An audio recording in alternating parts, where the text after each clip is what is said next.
Wisdom from the Greater Community, Book 2, Chapter 8, Solving Problems, as received by God's Messenger, Marshall B. Summers, on April 4th, 1992, in Boulder, Colorado. Solving problems and learning to engage with knowledge is a major component of learning the Greater Community way of knowledge and realizing its total application in your life. So complete is knowledge and its application that as you progress, you realize that knowledge is with you at all times. It is just very still, and you are very noisy.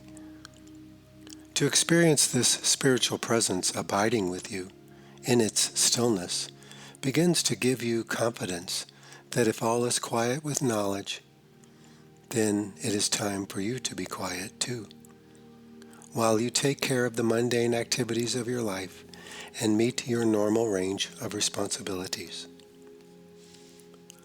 Problems large and small emerge, and here knowledge plays a very important part.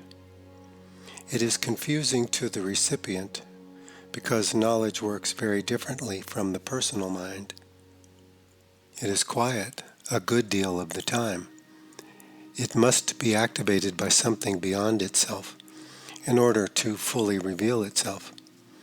How different this is from the way you think, always pondering, comparing, wondering, creating little scenarios, recalling former ones, working away at certain troublesome issues, and reacting negatively against things that are taking your time and energy. Work, work, work. Busy, busy, busy. It is like a meeting that never ends. Your personal mind always has the engine running. It is only when you go somewhere else while it's running that you begin to realize that there is something else within you. There is a very different kind of mind there. This is an important discovery, and it will come slowly because to go from living in your personal mind to living in the mind of knowledge is such a complete and total transition that it will require a completely different perspective and approach to life, a different sense of identity and a different foundation for relationships and activities in the world. So, how do you solve problems? To begin with, let's talk about the kind of problems you are trying to solve. Now, there is the big problem, there are intermediate problems, and there are little problems. Occasionally, knowledge will help you with the little problems, but often it won't, so you must simply work them out. This is usually easier than people realize, but because they often don't accept that the problem exists, or they have some sort of complaint about its appearance, to them a little problem can seem very big. So instead of simply fixing the situation or discerning how the situation can be improved, there is often confusion with a great deal of upset and lots of conversation with the personal mind charging along, working overtime. This is a big reaction to a little problem. Here is the problem with problems. Little problem, big reaction. Big problem, little reaction. This is the problem. This is the big problem. If you lose your car keys, or if your tires are flat, or if you made some kind of mistake, or if you neglected something, or if you forgot something, or if some mechanical thing that you own breaks down, or if somebody else's mechanical thing breaks down, all these are little problems, but often they incite big reactions. The fact that they incite a big reaction is part of the bigger problem. So rather than just charging into solving problems, right and left, big and small, let us delineate the problems that knowledge is working on and the different problems that you are working on. Trying to make more money, whether it is a necessity or a preference, is always a little problem. Asking, how can I make more money, might take 98% of your energy, but it is still a little problem. Even if the solution requires time and effort, it is a little problem. Little problems comprise most of the problems that people are engaged in trying to either solve or avoid. Actually, there are only 3 possible responses you can have to a problem, big or small. You can avoid it, and there are many avenues for doing that, for human beings are very clever at avoidance. You can complain about it, which means you cannot avoid it, but you are not yet committed to resolving it either. So, you complain about it. Or, you can solve it. In the first 2, there is a great deal of response to a little problem. There is a great deal of effort extended in avoiding problems and in complaining about them. Now, a little problem becomes a bigger problem, or let us say it becomes an intermediate problem, if it is neglected. Then the consequences of avoiding it, or not solving it, become more troublesome, more difficult, and perhaps more expensive. A little problem usually can only become an intermediate problem. A big problem is something else. If a problem is neglected for too long, it can become a bigger problem. But in and of itself, it is not a big problem. The bigger problem is that the little problem was not solved, or there was too much energy expended. That is a bigger problem. If a little problem over time becomes a bigger problem, it in itself is not a big problem. It is a problem, but the bigger problem is that it was not recognized in the first place. The big problem is that people do not respond to knowledge.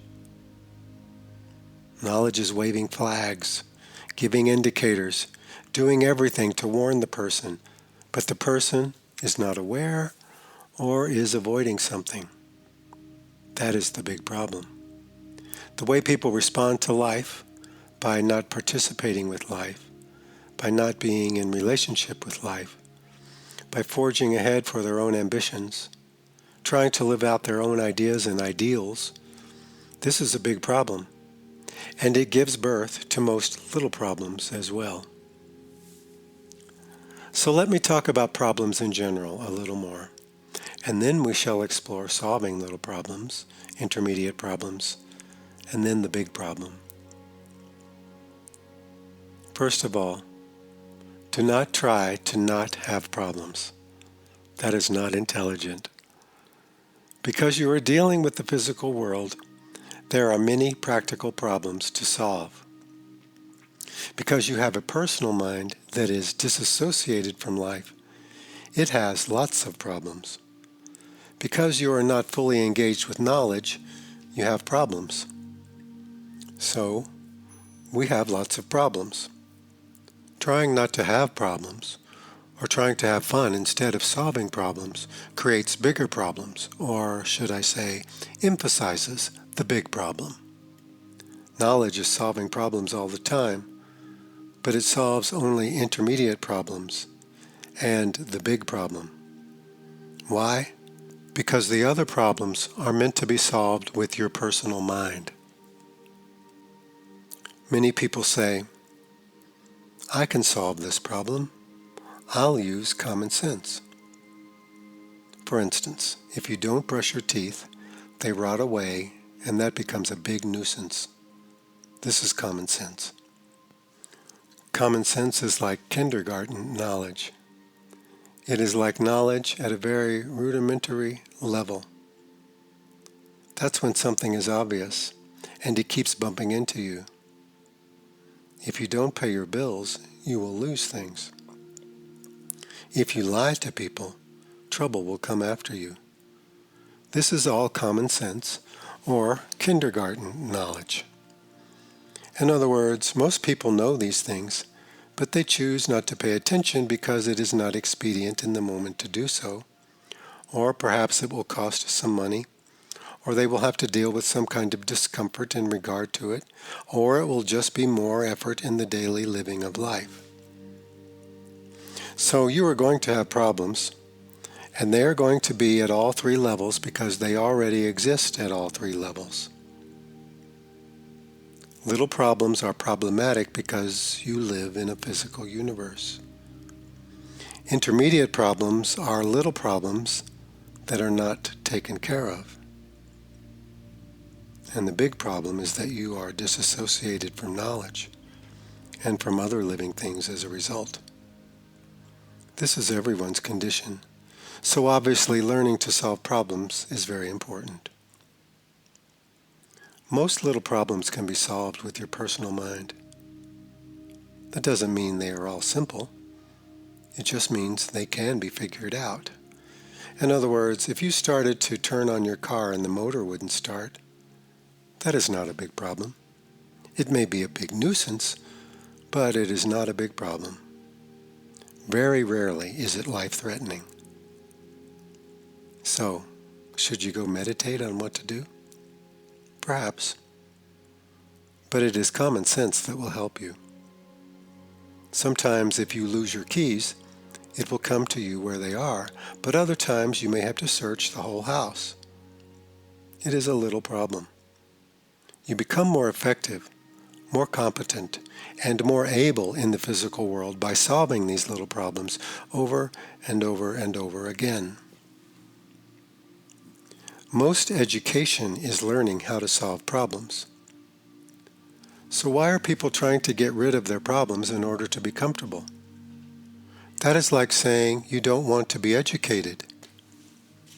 Now, if little problems are attended to without so much avoidance, denial, and complaint, they don't take up much of your life, and they enable you to become more aware, more conscientious, and more capable in practical ways. This frees you to take on the big problem of life.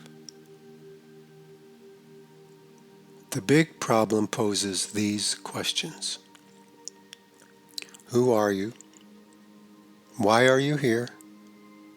What are you here to accomplish? How do you re-engage yourself with your deeper mind? This requires asking the same questions in different ways. It requires examining the big problem from many different angles. In fact, the problem is so big that people observe it in different ways and have very different interpretations. It is like looking at a huge thing, but you can't see all of it. You can only see part of it. So someone over here is looking at this part, and someone over there is looking at that part.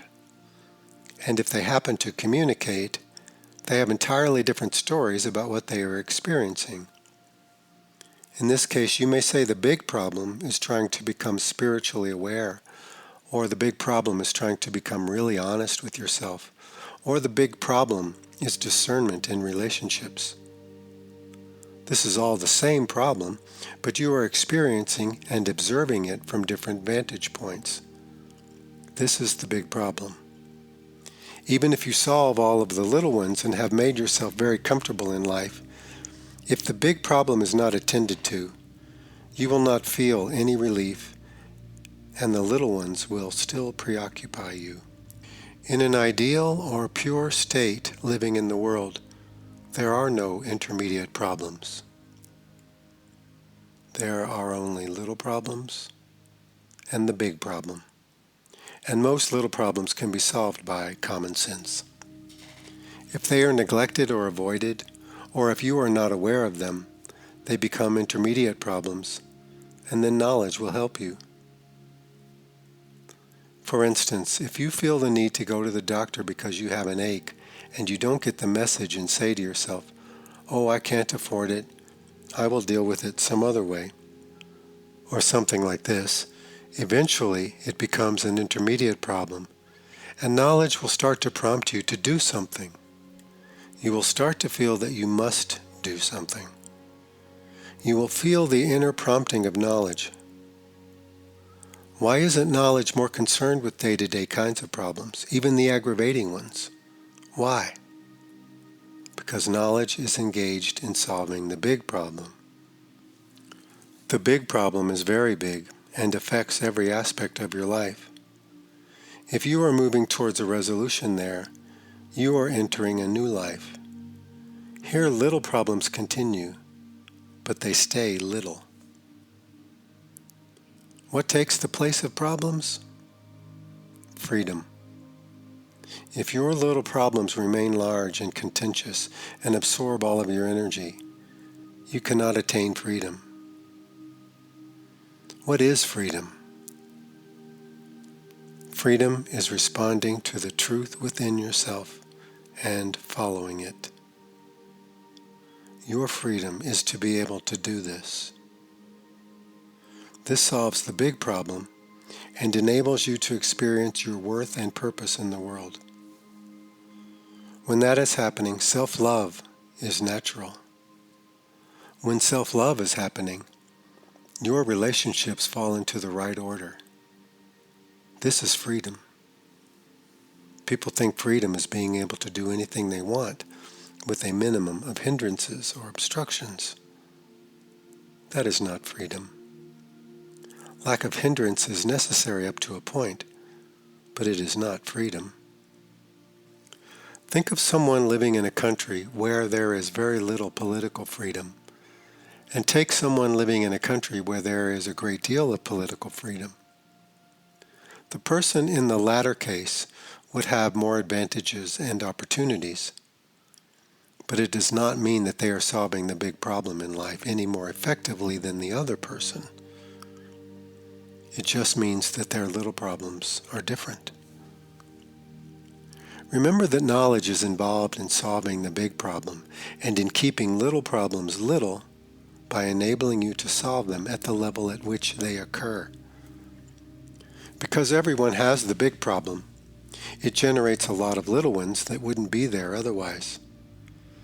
For example, consider the idea of solving problems at the level at which they happen. This makes sense, but very few people can do it. Let me give you an example.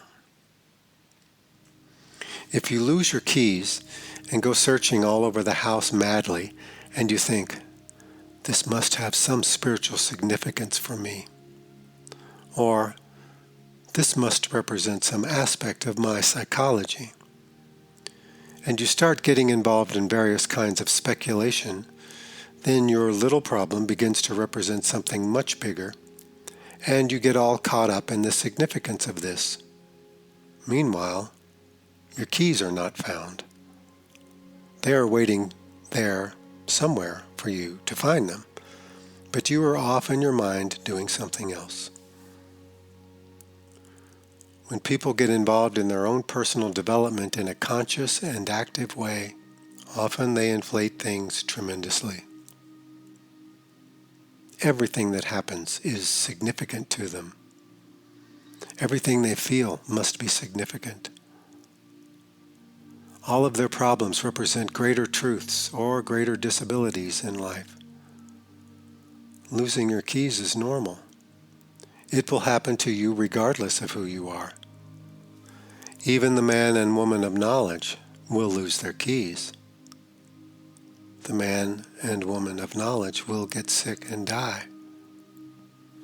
The difference is in their experience of knowledge and where they are devoting their energy. Most of the things in the world that are engaging people and overtaking them are little problems that have become bigger. Either they have been neglected or given too much significance. Knowledge is engaged in the big things, but it keeps track of everything else. So you lose your keys and you go to knowledge and you say, "Where are my keys? I will meditate." Sometimes it comes to you to look in a certain place and you say, "Ah, wonderful. Knowledge is so good." Other times you try to focus and there is nothing there, and you end up having to look all over the house anyway. And then you think, well, maybe knowledge doesn't work. Knowledge is involved in something much bigger than these kinds of things. Often when people are beginning to learn the greater community way of knowledge, they pester themselves incessantly with questions about what they should do about this and what they should do about that and how they can earn more money and how they can find true love and how they can get rid of aches and pains and on and on and on. There is no inner response, and they say, either I am too stupid to get knowledge, or maybe knowledge doesn't exist.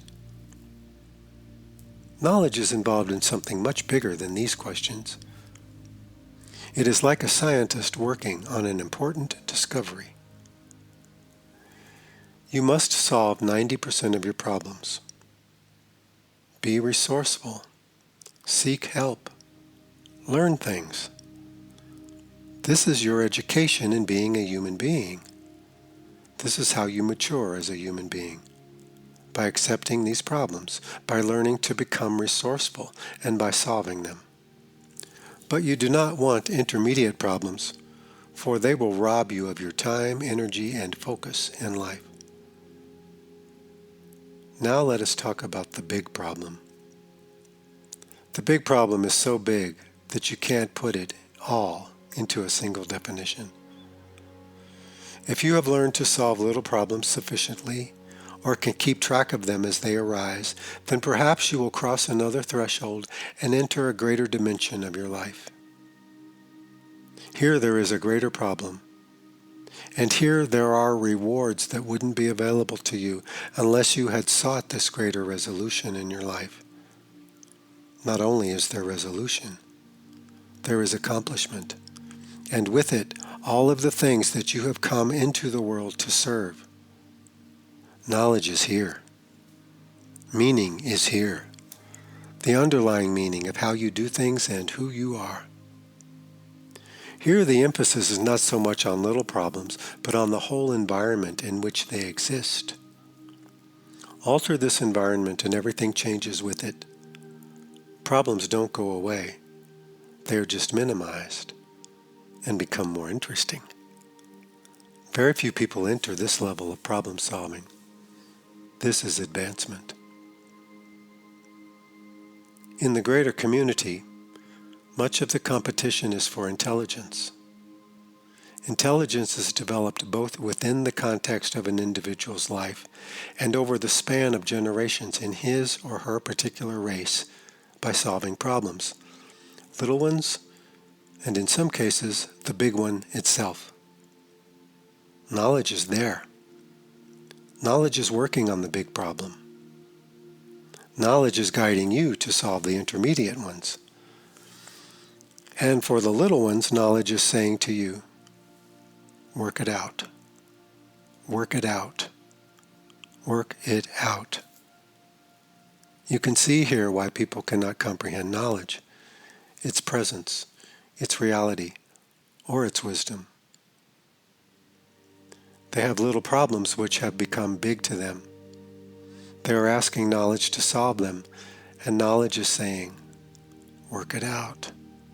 Work it out. They say, I can't work it out. It is too big. It is too difficult. Knowledge says, work it out. Knowledge is not understood here because people think little problems are enormously huge. When you solve problems and you get most of them out of the way, what do you have left? You have emptiness. This is the invitation to go into the mystery of your life, but many people do not realize this. With no problems to solve, they become frustrated. Anxiety sets in, and then emptiness. In the realm of the big problem, you work with knowledge, you follow knowledge, and knowledge teaches you how to address all the practical dilemmas involved. It teaches you how to address the adjustments you need to make in your own thinking and in your emotional life. When you work with knowledge, you receive the greatness of knowledge, the silence of knowledge, the mystery of knowledge, the discernment of knowledge, and the peace of knowledge. It is true that the wiser a person becomes, the fewer little problems they have, and the more they treasure emptiness so that they can engage with knowledge in a big way. At the outset, a person is overtaken by little problems and intermediate problems. So often the first thing that happens in following the way of knowledge is learning how to resolve these things so that you are free to go on to something greater. And the funny thing is, you have to do it yourself. You can get help, but you have to do it. It is when you cross that threshold and you enter the mystery of your life and you take on bigger problems without neglecting the little ones that you enter the realm of the big problem. That is when knowledge becomes something very real. Over time, if you persist, you will feel its greatness and you will begin to understand its intention. Before this, knowledge is just a strange and intriguing idea, but hardly useful in solving little problems, which are usually thought to be big problems. Another way of saying this is when you learn to solve little problems efficiently so that you have very few of them with you at any given time, and you are able to deal with them as expediently as possible, then you graduate into a different kind of problem solving in life and a different kind of life altogether. Here you can begin to see the problem for beginning students of knowledge. This includes almost everyone in the world, since advanced students of knowledge generally are not even on the physical plane here. So be happy to be a beginner. You can see the problem for beginning students of knowledge. They think their little problems are big, they think their big problem is little, or they don't think of it at all. And they seek divine intervention or divine counsel on their behalf. They seek wisdom, but their whole approach is wrong. Their whole evaluation is incorrect. So what happens? Misunderstanding, confusion, anxiety, and resentment. They don't understand. Knowledge was supposed to come and help them out and reveal itself. Often even common sense is beyond the reach of people. They can't even engage with that. So what is the point of seeking something greater? There are many issues here. For instance, when people are getting engaged in exploring the possibility that they have a spiritual life, they often think that if they are doing the right thing, everything works out great. Doors open for you. Nothing is that difficult. If something is difficult, well, then something must be wrong in your approach, or something like this. This is completely wrong. When you are doing the right thing, sometimes things happen very easily and wonderfully. Sometimes when you are doing the right thing, things are very difficult with lots of obstacles, and you have to work very hard to overcome them. Sometimes when you are doing the wrong thing, everything seems to work out and is easy until you realize how wrong it is. Sometimes when you are doing the wrong thing, it is very difficult, and there are tons of obstacles to overcome, except that here you cannot overcome them. So do not be fooled by the appearance of things. Because something is hard or problematic doesn't necessarily mean it is incorrect for you to be engaged with it. The true way in life for you will be wonderfully easy at times, and at other times it will be very difficult. The wrong way will sometimes look easy, but will always be difficult. Therefore, the approach to building wisdom is to learn to solve little problems at the level at which they occur, and to keep them from becoming intermediate problems or chronic problems. Keep them small, but don't neglect them, and then begin to engage with the real problem in your life, which is following a path towards realization and contribution. Both are necessary, not one without the other. If you go off towards a spiritual life and you forget about paying your bills, or keeping track of your keys, or maintaining your physical health, you will be in for many kinds of difficulties and you will not go very far. So you must do both. Your little problems will lessen as you learn not to avoid them, but to attend to them as soon as you are aware of them. Then you are free to save part of your time, focus, and concentration for the big problem. As you approach the big problem, you will realize that you cannot define it, and your definitions will have to change. This will lead you to adhere to a greater power within you and within the world. You are called on to be cooperative with the greater power rather than be a recipient of it only. The big problem is not something you just solve and it's over with. It is something you live with. And as you learn to live with the problem in a conscious and effective way, you learn to live the resolution. You cannot escape the big problem. You either live it in its unsolved state, or you live the resolution. But you are always with it. It is always there for you. As you proceed along the way, many of your former conclusions, assumptions, and beliefs fall away. And what takes their place is openness.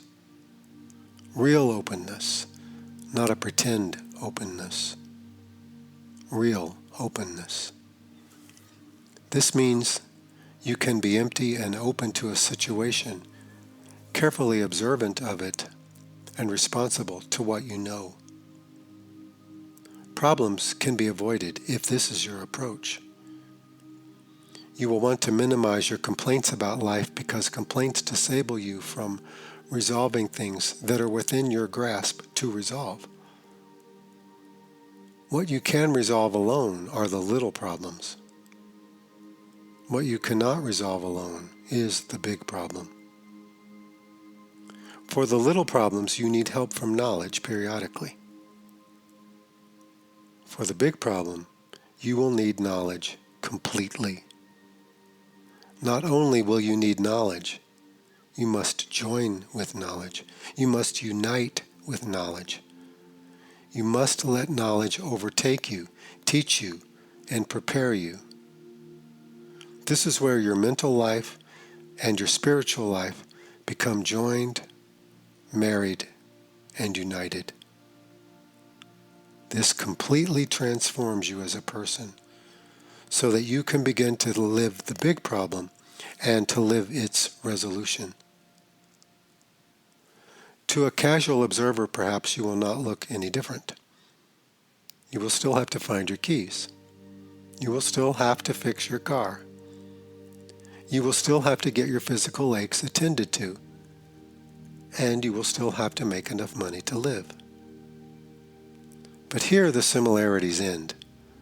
For we are dealing with a person living in a different universe, a different life with a different mind.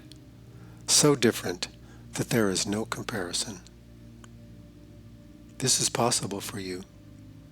Begin today to accept the presence of all the little problems in your life and accept that it is given to you with the assistance of others to resolve them and to minimize them so that you can take on the big problem that is calling for you, that is awaiting you, whose resolution is awaiting you with rewards that are beyond human estimation.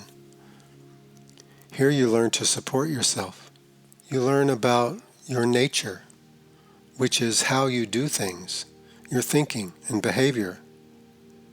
You learn about the nature of others and their similarities and differences from your own nature. You realize your inner strength. Your priorities begin to change, and you seek greater things. To reach these greater things, you will seek a greater power, for greater things can only be acquired or received with a greater power. Take on the big problem of your life. Do not neglect the little ones, and you will open doors that are waiting for you, for they are open already.